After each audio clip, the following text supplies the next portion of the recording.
Okay, we go part two. This is a historical treatment of individuals with disability, getting into history of the disabled, kind of from their perspective. Getting a lot of, in this class, we get a lot of different views on different things. You may or not agree, but the idea is just to kind of see it as the people, as this person sees it. In this case, we're kind of shifting our lens, our view from the view of the disabled at the kind of the able-bodied world. History of disabled, going from the Middle Ages right up through to the present time. We look back to the Middle Ages. Disabled was kind of seen as, disability was kind of seen as an act of sin or an act of God if you were born without vision or hearing or without legs, that sort of thing. Believed that the mentally ill were possessed by the devil. Supernatural demonic forces were the cause of disability. Some kind of spiritual falling by you or your ancestors or your family. And they were blamed a lot for social disorder, unexplained, leading to kinds of torture, even burning. A lot of witches that were burned were disabled or different in some way. There was more than 100,000 witches that were executed in New York. Many had a form of mental illness, physical disability. Really, it was part of that binary thinking. I mean by binary, kind of us versus them. They are different from us, kind of stuff. Things changed a little bit as we move into the 19th and 20th century. Still kind of labeled as defective and subhuman, hidden away in a lot of cases as freaks stuck in the closet, in a circus or something, seen as kind of a blight on society. Segregated, hidden, hospitals, asylums, usually treated very, very harsh conditions. Things started to shift a little bit, and we started getting all these disabled from wars. A lot of amputations from the Civil War, leaving people permanently disabled, and even more as we got into these modern wars, World War I. So over 2 million people that were disabled, and this obviously had nothing to do with their ancestors or sin or God. It was acts of war, patriotic individuals becoming disabled. Made it a little more into mainstream, a little more a subject of public, welfare entitlement programs to help the disabled. Moving to the Victorian area. Victorian area is kind of seen as an area of industrialization, industrial revolution, the rise of the factory. Very much your economic worth was in making money. Shifted from the farm, raising animals and crops, kind of living independently, to relying on these factories. And can you work? If you can work, you have worth. If you can't work, you don't have worth. If you're disabled, you may not be able to work. Or the assembly line, the average factory, may not be customized to whatever it is that you may have for a disability. If you can't, one arm, no legs, whatever, you're kind of out of luck. You're kind of at the mercy of other people. And this kind of led in the 20th century with the advent of kind of statistics. Quetelet was the scientist who kind of led the way in statistics. Statistics has a lot of work, a lot of power, especially in research. And you're getting a lot of that in your 471 class. But it also has been used kind of not so pure purposes when it's applied to human beings. Kind of using statistics to compare human beings, as in the classic bell curve where you have most people unfortunate, the elite, depending on what the characteristic is. Is it intelligence? Is it beauty? Height? Weight? What is the average? What is the ideal? And then those people that are less than ideal. Quetelet even said it's kind of like God's aim. When he makes a human being, he's perfectly on target. Somebody that's physically elite, looks great, runs fast, is very intelligent, and then maybe somebody that's less than that in comparison in any of those categories, God's target is a little bit off. Almost harkens back to the idea of the Middle Ages and the idea that disability is God kind of controlled, God influenced. intelligence, beauty, abnormal, all these sorts of things kind of go back to this idea of statistics and what is the quote-unquote norm. And this is a basis for a lot of healthcare, and it's a controversial thing in some disabled kind of voices. As OTs, as therapists, we use a lot of norm-based assessments. Like, for example, the Peabody, what is the average for fine motor skills, for walking, talking at certain ages, whatever. We do it, kind of our reimbursement, our goals are based on that. And there's a lot of good reasons for that, but there's also reasons to saying that people that aren't at the norm, there's something wrong with them, they're less than other people. Kind of the marginalized or at the tail end of this curve down here. Science kind of took off with this. A lot of resources or less resources become the object of blame, judgment, object of fear. This is another one. I mean, you're exceptionally gifted if you're up here in this elite. You're thought of as higher up in the kind of hierarchy of society. Down here, you're mentally inadequate. It's again correlate statistics comparing intelligence, IQ scores. And this is taken to extremes, this idea of eugenics. Eugenics is kind of an attempt to improve the stock of humanity, kind of thinking of humanity, human beings, as a stock of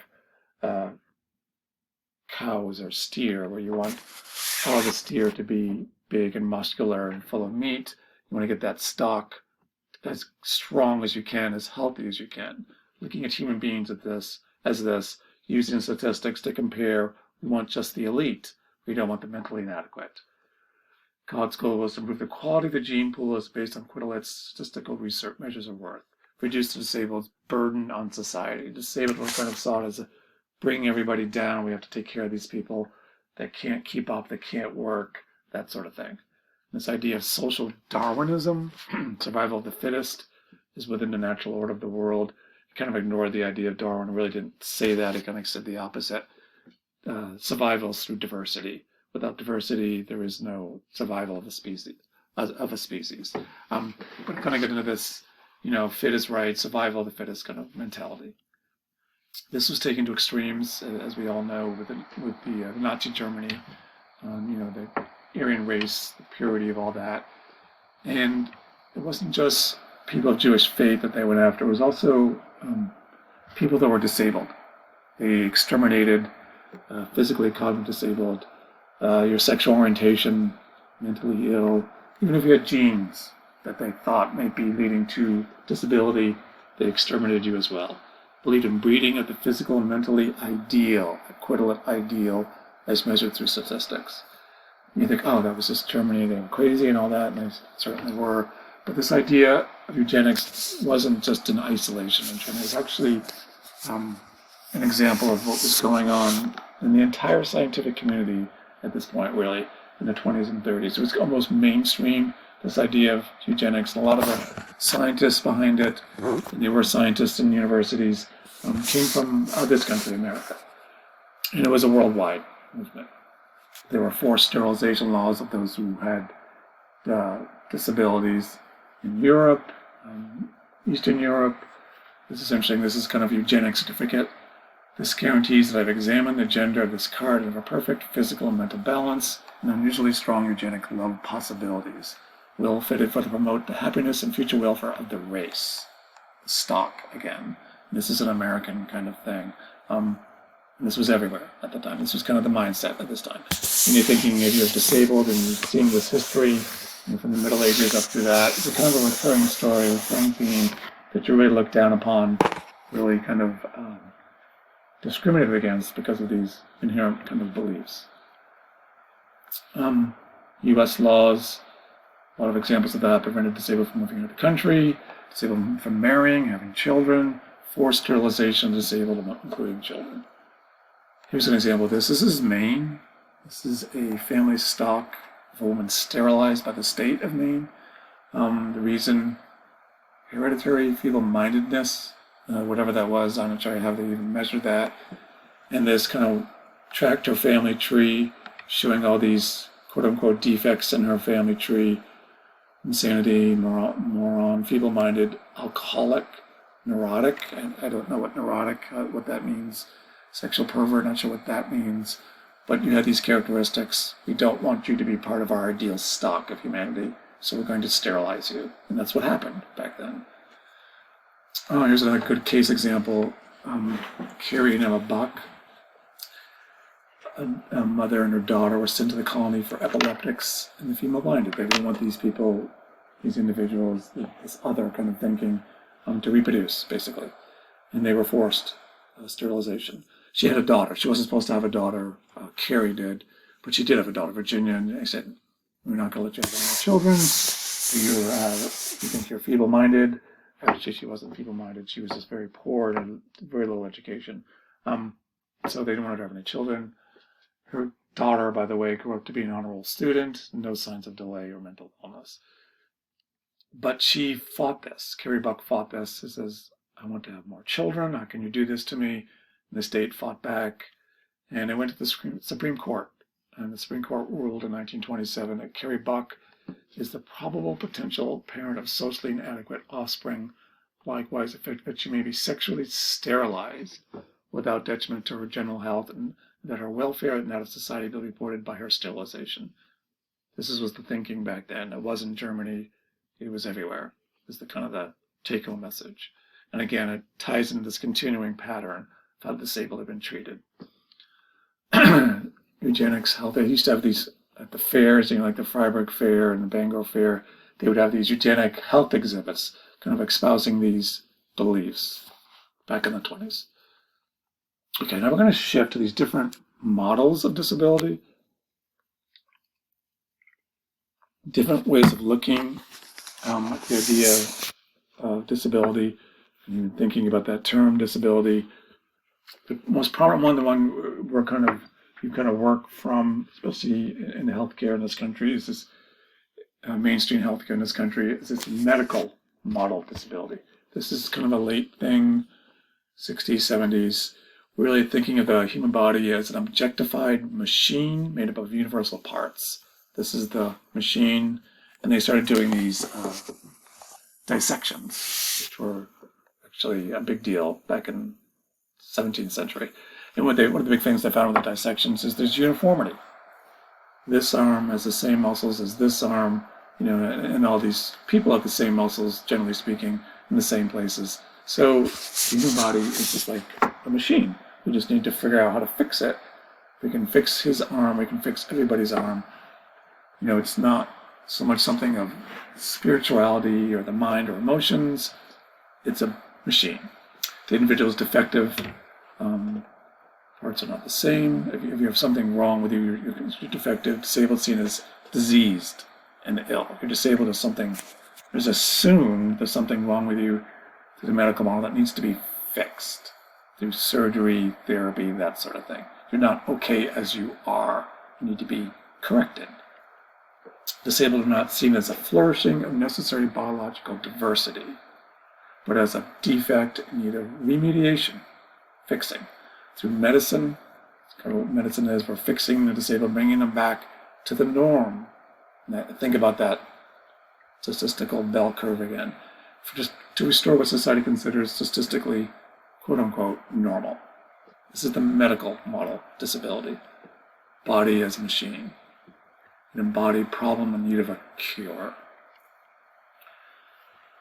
This idea is kind of everywhere. I think kind of taking this to extremes, even think of the eugenics thing, which kind of ties into that a little bit. Just one example, one of those examples. Designer babies.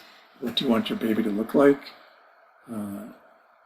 If you have the choice of, let's say, in vitro, match up your embryo, you might choose somebody that's white, blonde, blue eyes, college-educated, athletic, these sorts of ideal characteristics.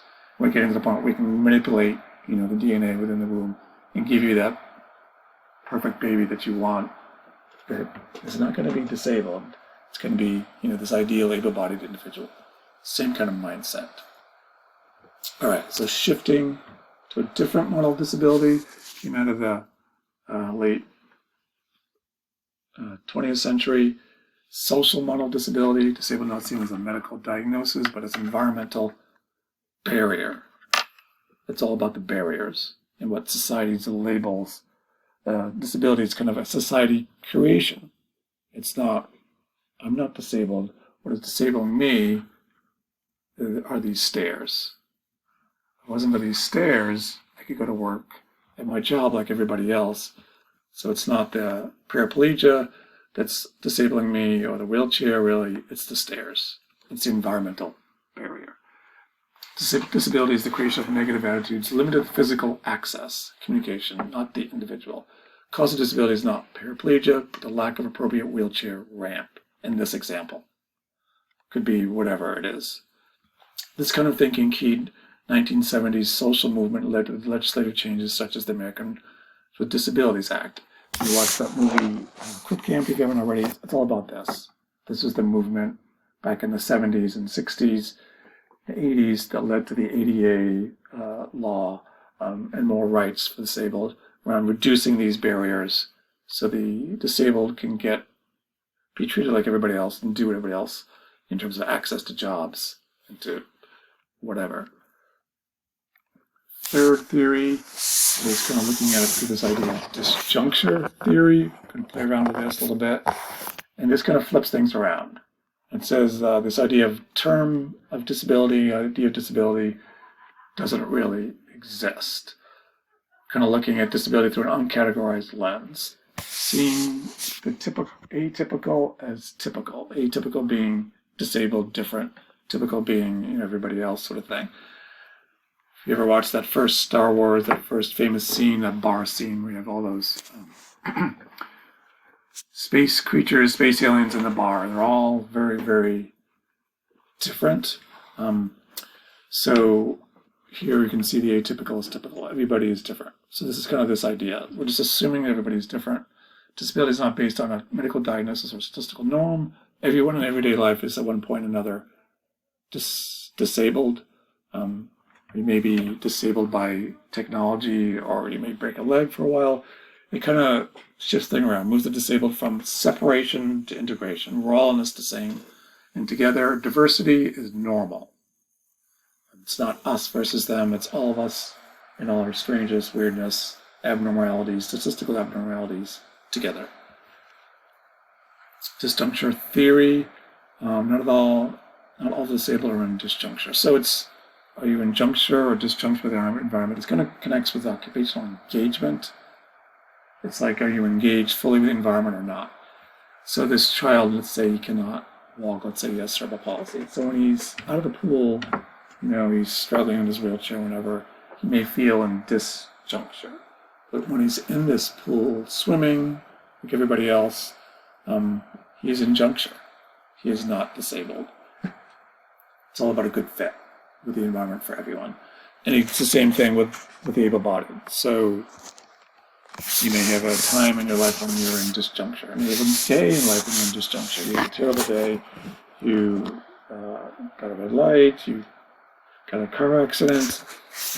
All these things are happening and you're just in chaos. You're in disjuncture. We'll talk more about this as we get into it. Full juncture, perfect body environment fit. Disjuncture, body environment disconnect. Environment and product design outcome which does not account for access for diverse human bodies, preferences, or experiences. You're just not getting that good fit with the environment. Not so much your disability or medical disability, it's that environmental fit. If you're able to do what you want and experience occupation with flow, engagement, and balance, you're not disabled in any subjectivity sense, regardless of your medical diagnosis. Here's some examples. Look at some other questions, different examples about juncture, disjuncture. So let's take Stephen Hawking. The late Stephen Hawking was a physicist who had Lou Gehrig's disease, ALS, I believe. So he lived quite a while with that, and he became very disabled in the sense he couldn't talk, he couldn't walk. He communicated electronically through his eyelashes at times, flicking eyelashes, working off a computer mainstream. He was able to teach, write books. In a sense, he was, for the most part during his day, I would say he was in juncture. He enjoyed his life. He had a wife, family, meaningful work, that sort of stuff. Maybe in moments during his day, say when he was feeding, or bowel movements where he was in disjuncture, but for the most part he was in juncture. So it's not whether somebody's disabled or not, it's what's going on in their life. Social disability looks entirely at the environment. It's the environment that's disabling. It's the stairs that's disabling.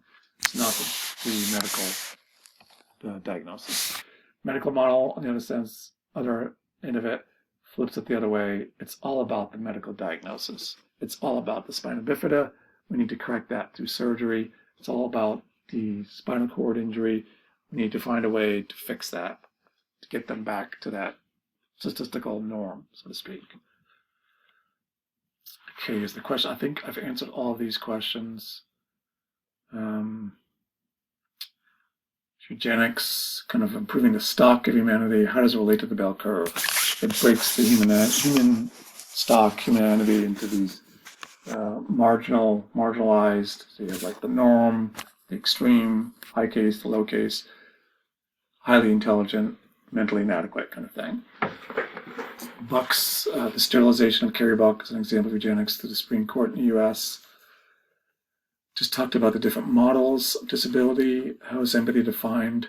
4 different things: theory of mind, emotional resonance, emotional regulation, and empathy is kind of a willful act. Juncture, disjuncture, kind of just define that. Social, we do these different models. How the disabled perceive in the Middle Ages as a result of a sinful act of God, religious kind of connotations.